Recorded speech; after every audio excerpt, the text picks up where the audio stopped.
Hey, what do you think the worst part about painting your house is? Is it getting paint all over yourself?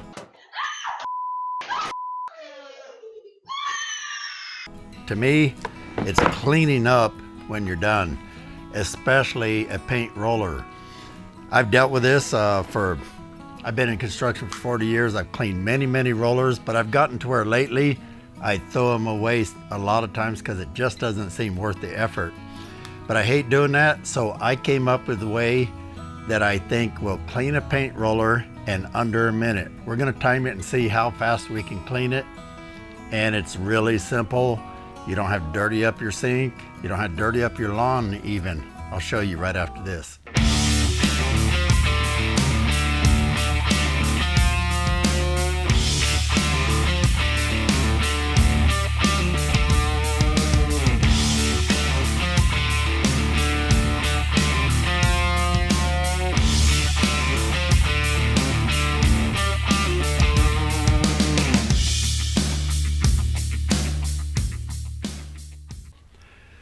Okay, like I said, I've done a lot of painting.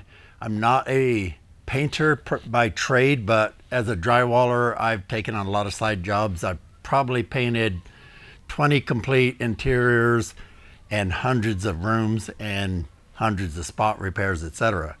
A lot of times I've sprayed them with an airless, but a lot of times that doesn't work and you got to get out a paint roller. And when you get done, you got this mess. So the choice is throw this away or clean it. Now there's a number of different ways to clean it out there.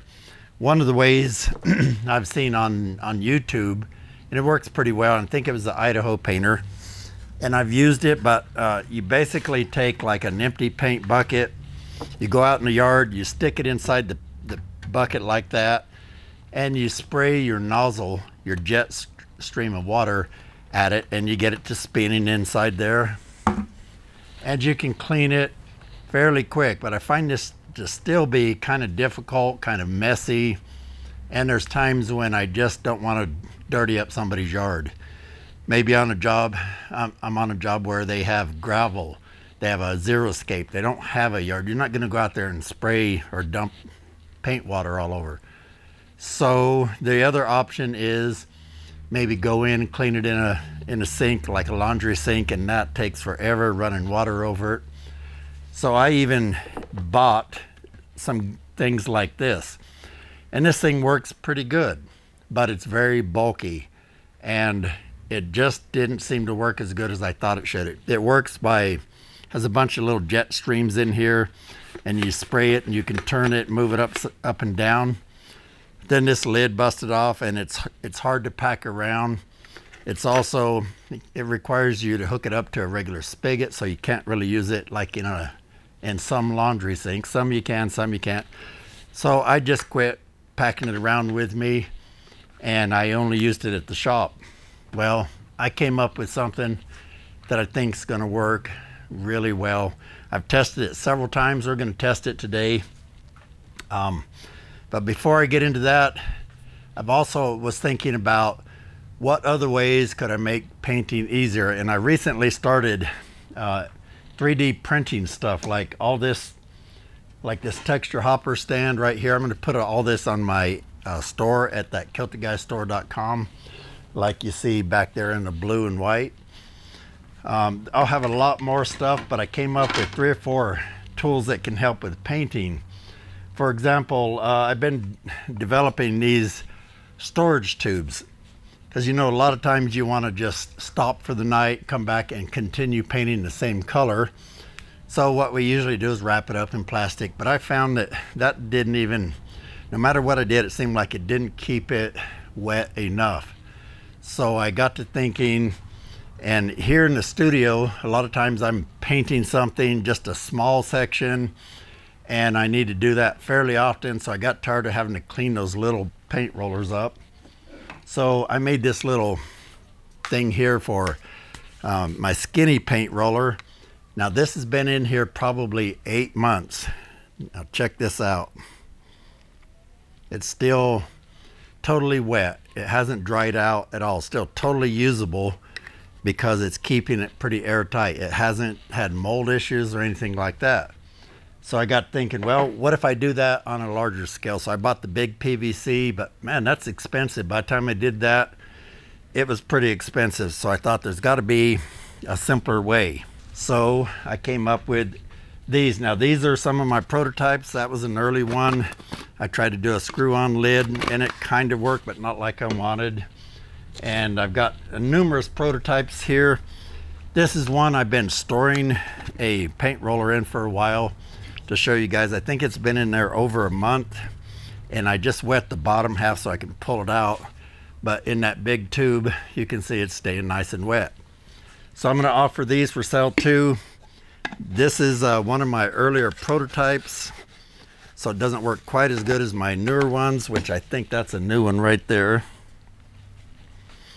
And the way this works is I got 2 arrows here. So what you do is you line those arrows up with these notches here. You put it on, push it down, twist it, and it seats pretty tight. And it's not 100% waterproof, but it holds pretty good. Keeps the air out really well. Works really well on this. What I do is I put a little bit of water in the bottom, like a tablespoon or so, just to help keep the humidity up in there. And I designed it so it has this X in the bottom that's raised, so your paint roller will sit up off the bottom and it won't be right down in there in case it's dripping and it's sitting in all that drippy paint. Well, it won't with that little X in there. I also made beveled sides so that when you're putting it in here, if you hit the edge, it's less likely to scrape some off because the bevel goes towards the middle. Now let me try the water test. Okay, so you can see I got a lot of water in here, and let's turn it upside down, and you can see it just barely leaks. It's not running out all over the place. It makes a pretty good airtight seal. Not airtight, but close enough. That's what helps keep it wet. So I'll have those available on there. But one of the other issues I've always thought was kind of a pain was part of the cleanup process is you want to get all the excess paint off of here. And a common way to do that is take your 6-in-1 and you take this little circular half circle and you scrape it over it. Problem is that almost always it runs a bead of paint off this side and you got to keep going over it and over it and over it. So I thought, why can't I develop something that will scrape all that paint off a lot quicker? So I haven't tried this yet, so we're going to see if this works. I may have to tweak it a little bit. I came up with this. It will clean all but that little bit, and that's so that when you go down there, it'll come off of the paint roller frame. So let's try it and see how it works here. And I made it so that your fingers have a resting point so you can push on it. And you can see it's squeegeing off quite a bit, and then it just drops off the end, and when you're done, all you got is that little bit left. So that's step 1 of cleaning this the speedy way here. So the next step is we're going to take this off of here and we're going to use my paint cleaning tool. Oh, and before I do, let me say this wasn't easy. It might look like an easy project, but you see all these are all failed prints. Some of them broke. I had to figure out ways to make them stronger. Some of them I broke on purpose. I purposely put them in a vise and tried to break this weak point, and I kept doing that until I felt like I had a strong unit here that's not likely to break. So this is the device right here before we pan down. I'll point out too that I made this so that it's got these tapered grippers on here, much like a paint roller frame does. So when you first stick it in, it goes in nice and easy. But as you go further, it gets tighter and tighter, and you don't even have to go all the way on there. I found that some paint rollers have more slop in them. I don't know about this one, but some of them vary all the way up to here. Some just go to there. So it'll fit a wide variety of diameters here if there's just a little bit off. So you can see that what this does is you take this hex shank here, right here. This is a hex shape, so it's going to chuck up into your cordless drill like your 1/2-inch drill. It's got to be a 1/2 inch, and it'll grip better. So it's as simple as that. And I'm also going to show you a couple other things I came up with that I'll be putting in my store after we go through this painting thing. Several cool things I think might help you guys out. They'll help me, and that's what I was looking at, and so they might help you. Okay, the first step of cleaning with this system is to get the paint roller off the frame. Now, you know, a lot of you, if you're like me, you've probably fought sometimes with getting it off there. This is a Purdy roller. These grip these rollers really tight. Now, a lot of times you can just lean down here and tap it on here and it'll fall off. But I came up with another little simple thing that can help you out if you don't want to do that or you can't for some reason. This little thing right here makes it simpler. All you do with this is you take and put it over the paint roller like that, where it straddles that part right there. And I just take and hold it with my thumb, make sure it's on there right, and just give it a tap and knocks it right off. Now, I know a lot of you may not need that, but if you want it, it's available. Then the next step is you take and just put this on here, and you want it to fit medium snug. You see that one went almost all the way up. So what we do is we have one bucket of full water here. It's deep enough to cover the top of this, and another one the same over there, and the middle one is empty. You don't want to get it too full because you're going to spin this in here and it could start splashing. So what we're going to do is spin it back and forth. We're going to change directions with our drill. We're only going to do it for about 10 seconds at a time, roughly. So I'm going to start a timer when I edit this. We're going to do this in real time and we'll see just how long it takes here. So I'm not going to narrate it too much because you probably can't hear me. So we're going to spin forward and backwards, and then probably forward and backwards. Then we're going to spin it off in here. Then we're going to do the same in there, spin it off in there. We'll see how long it takes, and we'll see if it works.